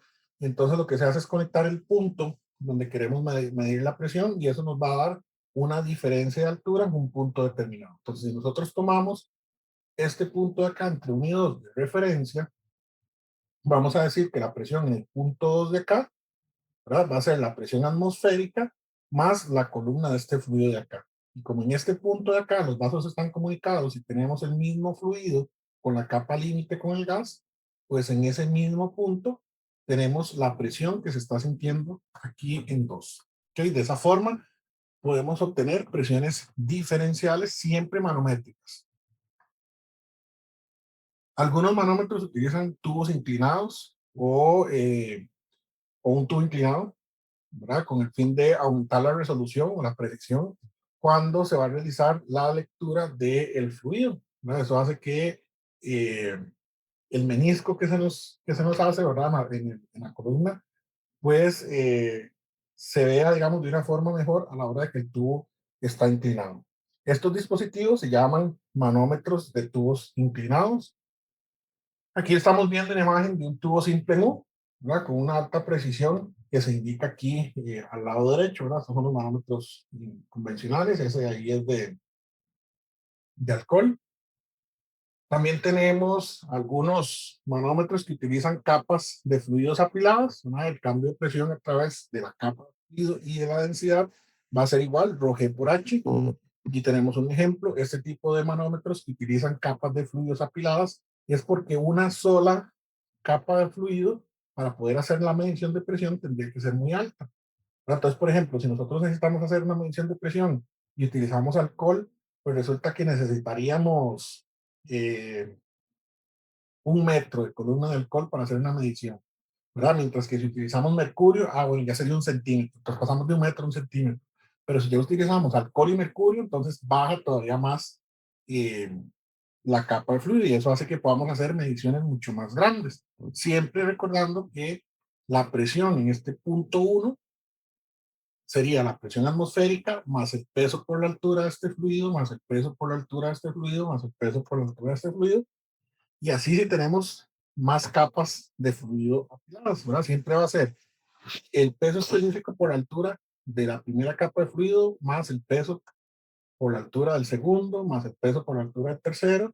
Y si queremos hacer la medición de la presión absoluta, incorporamos la presión atmosférica. Si queremos hacer la medición en este punto de la presión manométrica, no consideramos la presión atmosférica.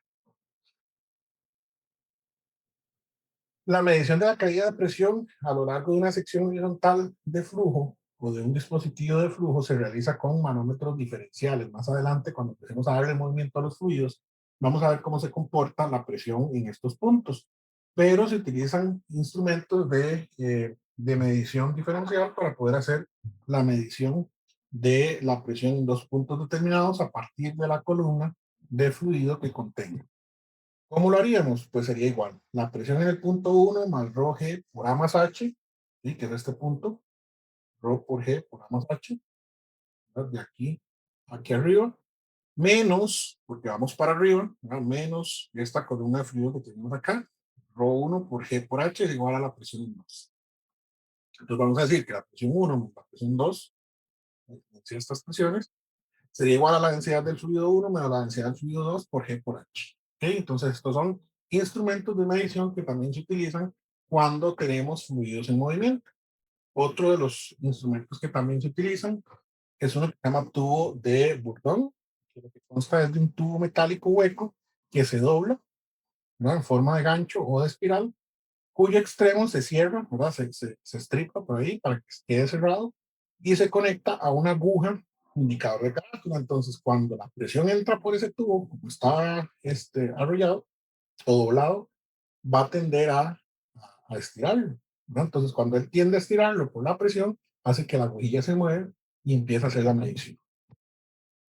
Luego tenemos transductores de presión, que se aplican a varias técnicas para poder convertir el efecto de presión en un efecto eléctrico. Los transductores son los que toman una señal de presión y la convierten en una señal de tensión o una señal eléctrica, y a partir de la proporción del voltaje que le entra, se puede hacer una analogía entre presión y voltaje, ¿no? Entonces, así es como se hacen para los transductores, para que los transductores realicen esas mediciones. ¿Okay? Todo lo que veamos de mediciones digitales, manómetros digitales, lo que hacen es eso. Toman una señal eléctrica, la convierten a una señal de presión y van haciendo esa relación presión de voltaje para hacer la medición. Estos transductores de presión son más pequeños y más rápidos, ¿verdad? Que los manómetros convencionales, son muy sensibles y también son más confiables y precisos que los que son solamente mecánicos. También tenemos transductores de presión, strain gauge, ¿verdad? De formación presión, que lo que hacen es que funcionan cuando tienen una deflexión de la membrana entre dos cámaras que están abiertas a una presión. Tenemos también transductores piezoeléctricos. Recordemos que un transductor piezoeléctrico o un piezoeléctrico lo que hace es convertir una señal de esfuerzo, ¿verdad? De compresión o de presión en un diferencial de voltaje. Entonces, cuando estos cuadritos piezoeléctricos sienten que algo lo está presionando, lo que hace es liberar un diferencial de tensión y se hace lo mismo. Se hace una analogía entre voltaje y presión para poder hacer la medición del instrumento. Entonces, todos estos son instrumentos que se pueden utilizar, unos con más ventaja que otros, ¿verdad? Ya eso va a depender de qué es lo que estamos buscando cuando seleccionemos el instrumento de medición que mejor nos convenga. No sé si tienen alguna pregunta con respecto a esta parte. Si no, vamos a pasar con unos ejemplos sobre manómetros. Ya cuando ustedes llevaron termodinámica, habían hecho ejemplos ahí de la parte de manómetros. Vamos a retomarlos sin profundizar mucho, porque ya digamos que es un tema conocido, pero no lo vamos a dejar de lado para poderlo repasar. Pues tenemos este ejemplo, dice en la figura que se muestra un diagrama del sistema hidráulico implementado para un elevador de vehículos que con un compresor de aire mantiene la presión por encima de la del aceite en el dispositivo. Dice cuál debe ser la presión del aire si la presión en el punto A debe ser de al menos 180 psi G. ¿Verdad? Ese 180 psi es la presión y G quiere decir que es manométrica, ¿verdad? Este es el elevador hidráulico del que nos están hablando.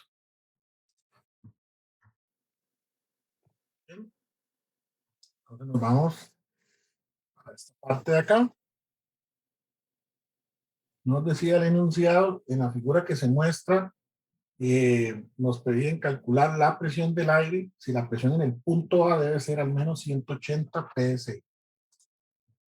La presión en el punto A debe ser al menos 180 psi.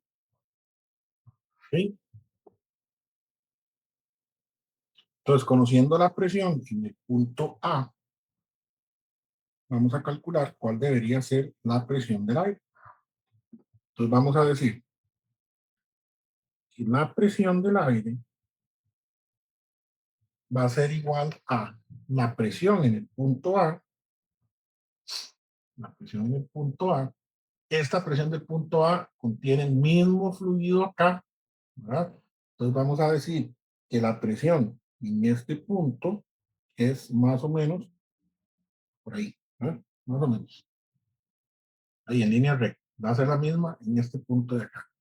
Entonces, para llegar a la presión del aire, toda esta columna de fluido la tengo que sumar o la tengo que restar.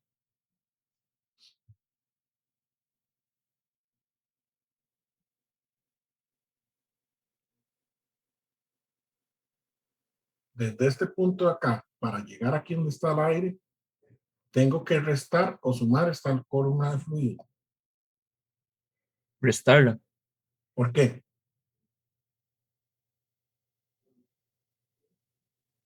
porque como está más arriba, tiene menor presión. Exacto, ¿verdad? Como voy para arriba, habíamos dicho que la presión solo aumenta cuando aumenta la distancia. En este caso estoy disminuyéndola, entonces va a disminuir la presión. Entonces, efectivamente, tengo que restar la columna de fluido, y la columna de fluido va a ser el peso del fluido por esa altura h. ¿Ok? Así de simple. Les voy a decir que la presión del aire va a ser igual a la presión en el punto A, que me dijeron que era manométrica, por eso no estoy considerando la atmosférica. Entonces va a ser la presión en A, que me dijeron que era 180 psi manométrico, menos. Y aquí me están dando la gravedad específica del aceite, que es 0.9. Entonces sería 0.9 por el peso del agua a 4 grados Celsius, que es en el sistema inglés, son 62,4 libra fuerza sobre pie cúbico. ¿Ok? Por altura. ¿Ok? ¿Cuánto es esa altura? Tenemos en este punto de acá, ¿verdad? Para llegar aquí arriba, serían 80 menos 48, ¿verdad? Para llegar de aquí a aquí. Y le sumamos 32. Y eso nos daría 64 pulgadas por un pie cúbico sobre 1728 pulgadas cúbicas para convertir este pie cúbico a pulgadas y que todo nos quede en pulgadas. Entonces decimos que la presión del aire va a ser igual a 180 PSI manométrico menos toda esa operación de ahí nos da 2,08 PSI. Entonces, 180 PSI menos 2,08 PSI dice que la presión del aire sería igual a 177,9 PSI manómetros. ¿Okay? ¿Alguna pregunta con el ejemplo?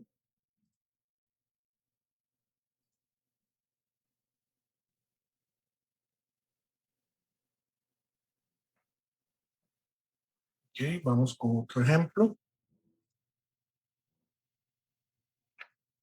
Voy a pegarles ahí el siguiente ejemplo en la pizarra y se los leo para no pasar a la presentación.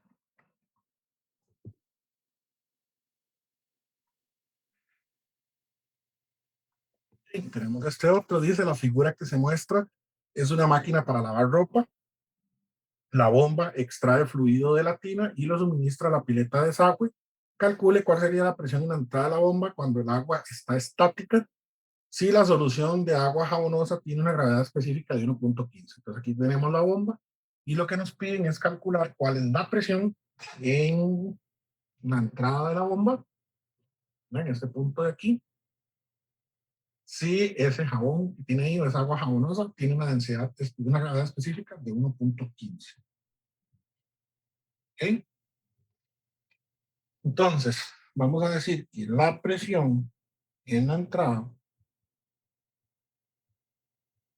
va a ser igual, como es manométrica, solo va a depender de la columna de fluido que tengo contenido arriba de ese elemento. ¿Ok?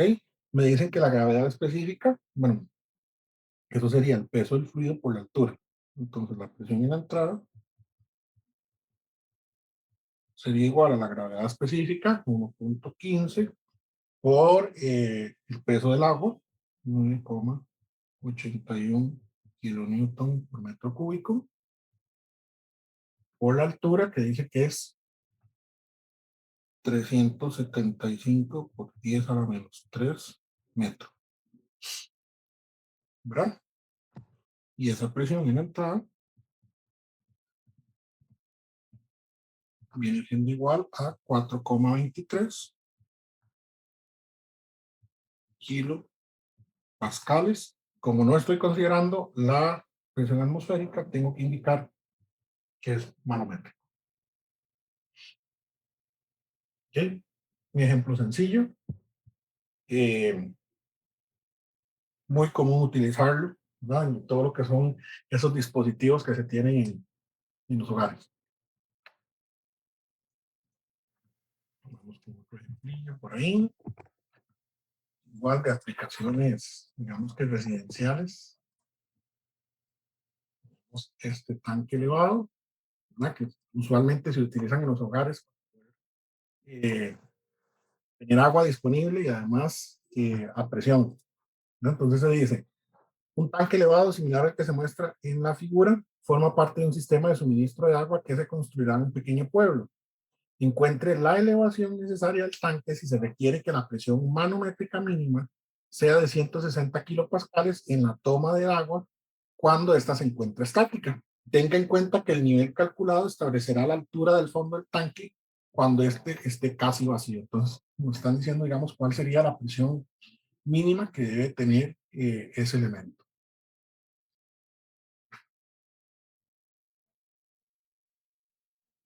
Ok, entonces, ¿cómo resolvemos eso?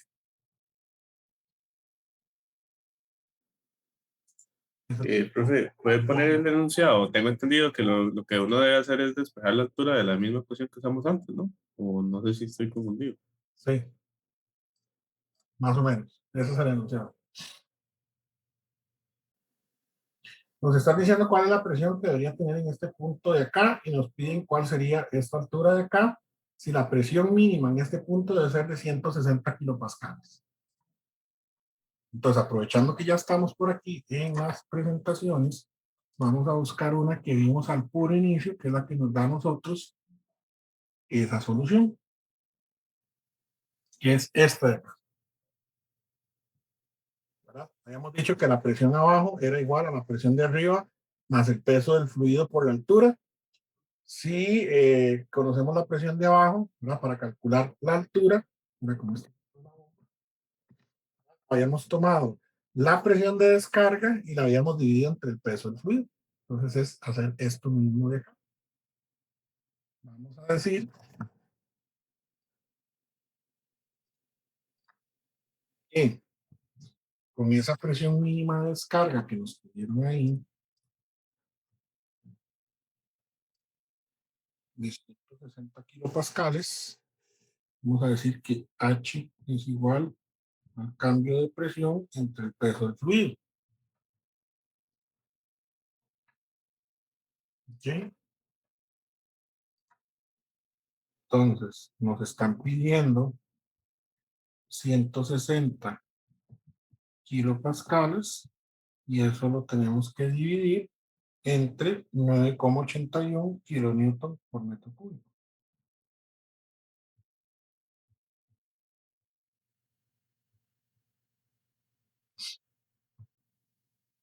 Entonces, ¿cuánto les da esa altura? 16,3 metros, ¿verdad? Más o menos. Sí, señor, 16,3. Ajá, 16,3 metros. Eso quiere decir que para yo poder tener esa presión en la descarga, yo debería elevar ese tanque al menos 16,3 metros.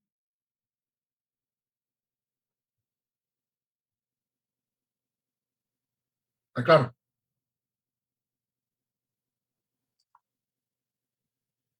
Sí, profe. Ok, Brian. Y ahora vamos con otro ejemplo.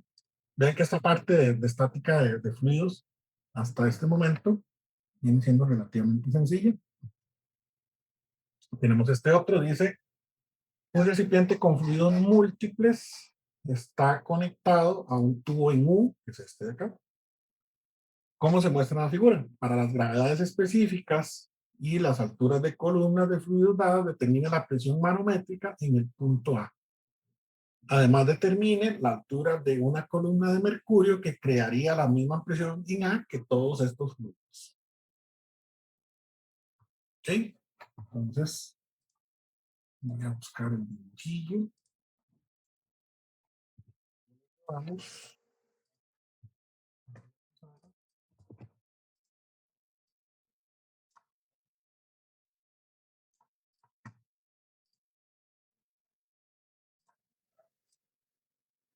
Ok, para resolver.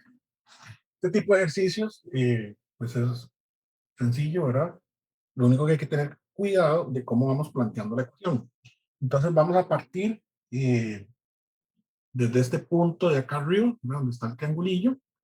Entonces vamos a decir que la presión en el punto A, aquí en este punto de acá, va a ser igual a la presión atmosférica, ¿verdad?, que es la que está en el exterior. Luego venimos con lo que tenemos es aceite. Entonces sería más la presión, o más bien pongámoslo ahí como la densidad del aceite por la gravedad por la altura del aceite. ¿Mm? Más, luego tengo agua, entonces tengo la densidad del agua por la gravedad por la altura del agua. Luego tengo glicerina, ¿verdad? Entonces, yo en este punto donde está el agua puedo trasladar esa presión que siente la glicerina en esta capa límite y pasarme para acá al lado, ¿verdad? Entonces, ya para llegar al punto de arriba, yo tengo que restar la densidad de la glicerina por la gravedad por la altura de la glicerina.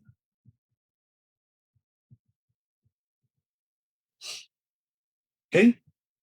La presión atmosférica más la capa o el peso del fluido de aceite más el peso del fluido del agua. Llego a la capa límite entre el agua y la glicerina, me paso al lado del tubo y le resto lo que tengo que subir, ¿verdad?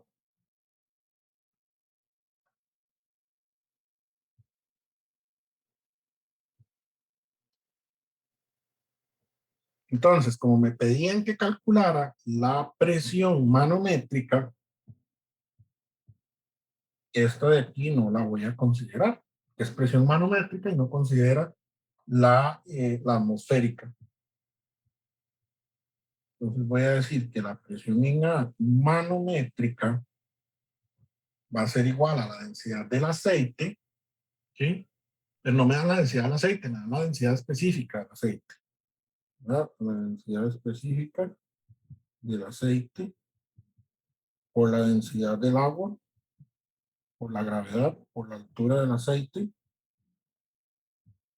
más la densidad del agua, por la gravedad, por la altura del agua,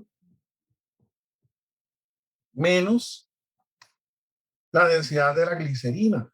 Pero no me dan la densidad tampoco de la glicerina, me dan la densidad específica de la glicerina por la densidad del agua, por la gravedad, por la altura de la glicerina.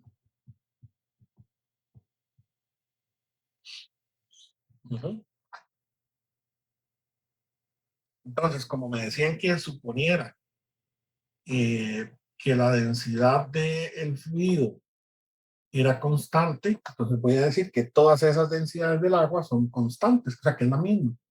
Entonces voy a decir que la presión manométrica va a ser igual y saco factor común porque todas tienen la densidad del agua por la gravedad, ¿verdad? Por el SG del aceite,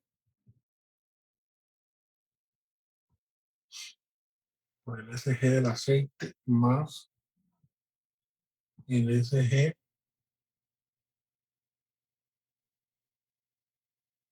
de, sería el aceite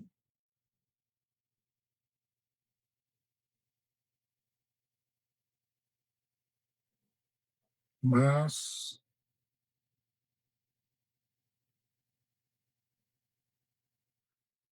ok, aquí voy a tomar la de el agua, ¿no? Porque estoy sacando factor común, sería 1.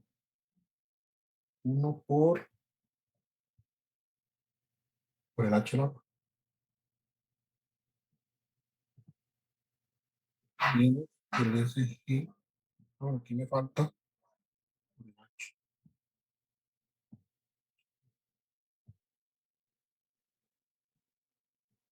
Más el SG por el H del agua, menos el SG de la glicerina por el H. de la glicerina. ¿Verdad? Entonces tengo que la presión en la manométrica va a ser igual a la densidad del agua, 9,81 kilonewton, ¿no? Kilonewton por metro cúbico,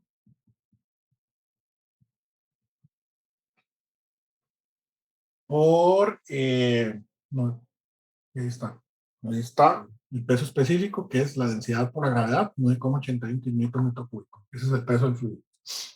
Por el SG del aceite, 0,9. Por la altura del aceite, que son 80 centímetros, 0,8 metros, más la altura del agua, 0,35 metros, menos el SG de la glicerina, 1,26 por la altura. ¿Cuál sería la altura? Estoy justo en este punto de aquí, la capa límite. Entonces yo me puedo mover y decir que estoy en este punto. Ahora necesito llegar al punto A. Entonces tengo 18 hasta este punto y 15 hasta aquí, ¿verdad? Y 15 más 90 para llegar arriba. Pero entonces, ¿cómo hago el cálculo para llegar hasta arriba? Pues entonces lo que hago es a 90, ¿verdad? Que es este punto de aquí, le resto 18 para llegar a este nivel, de aquí para llegar a este nivel. Entonces sería 0,72 metros o 72 centímetros, ¿verdad? Pues haciendo esa operación me da que la presión, la manométrica, va a ser igual a 1,5971 kilopascales. Tenemos que aproximadamente 1,6 kilopascales.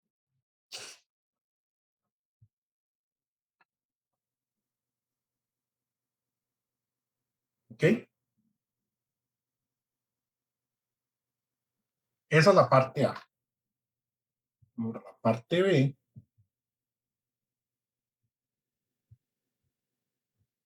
La parte B nos dice determina la altura de una columna de mercurio que crearía la misma presión en A. Es decir, ¿cuál sería la altura de una columna de mercurio que me crea 1,6 kilopascales en el punto A? Entonces, voy a decir que la altura del mercurio. Profe, perdón, Ajá. ¿qué pasó con la gravedad? Es que creo que me perdí. Digamos, se puso 9,81, pero ese es de la gravedad o de la densidad. Es que la de la densidad no es 10, la de 1000, la del agua. Ajá, por la gravedad. Pero es 9,81, o sea, no falta el por mil. Ajá, es que la gravedad del agua, la densidad del agua es 1000 kilogramos por metro cúbico. Y la gravedad 9,81 metros sobre segundo cuadrado. Esa multiplicación es igual a 9,81 kilo newton por metro cúbico. Sí, ya, gracias. Es eso que puse yo ahí al comienzo. Ok, gracias. Esto es el peso del fluido. Sí, Ujú. una pregunta. Para determinar la altura, ¿por qué era que cuando a 90 solo le resta los 18 y no también los 15 de como la parte de abajo del tubo? Porque es sumarle y restarle 15. ¿Verdad? Si yo estoy en este punto de aquí arriba, para llegar a este nivel de aquí, ¿verdad? Tengo que sumarle 18 centímetros, ¿verdad? Estoy ahí donde está la flechilla azul. Digamos que llamémosla 1.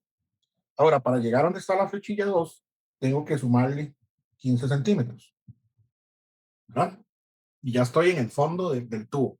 Ahora, como la presión es la misma, voy a sentir esa misma presión, digamos que me está la flechita 3, ¿verdad? Ahora, para sentir la presión en este punto de aquí, tengo que restarle 15 centímetros. Más 15 menos 15, 0. Me lleva otra vez a donde están esos 18. Y de este punto para llegar hasta arriba son los 90 menos 18. Ah, ok. Gracias, profe. ¿Ves? Como bajé 15 y los volví a subir, entonces no los considero. Sí, gracias. Con gusto. Entonces tenemos que la altura de Mercurio, otra vez, como el ejemplo que hicimos anteriormente del tanque, sería igual a la presión, 1,6 kilopascales, entre la densidad o el peso del fluido. Entonces habíamos dicho que la densidad del mercurio es 13,6 por la densidad del agua por la gravedad.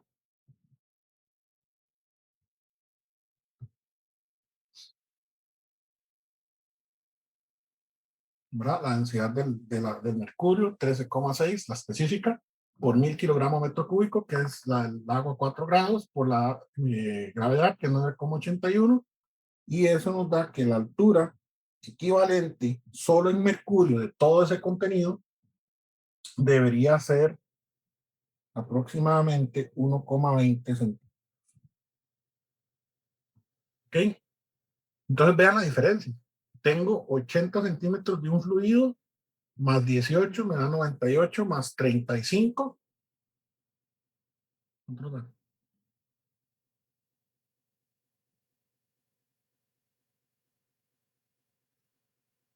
133 centímetros entre todos estos fluidos. Y si todo eso lo llenara con mercurio, la altura que estaría leyendo es de 1,20 centímetros. ¿Ok?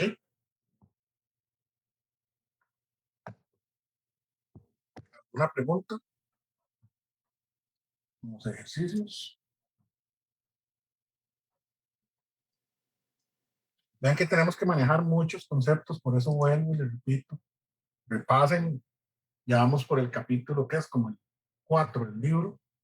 Pues peguen en una repasada toda esta parte. En la otra clase empezamos a ver fuerzas sobre superficies sumergidas. Para esa parte tienen que dominar toda la parte de centroides, de estática, repasen igual de en 8 y tienen que dominar el teorema de ejes paralelos. Entonces también tienen que repasar centroides y el teorema de ejes paralelos porque de hoy en 8 lo vamos a utilizar montones en los ejercicios de estática de fluidos.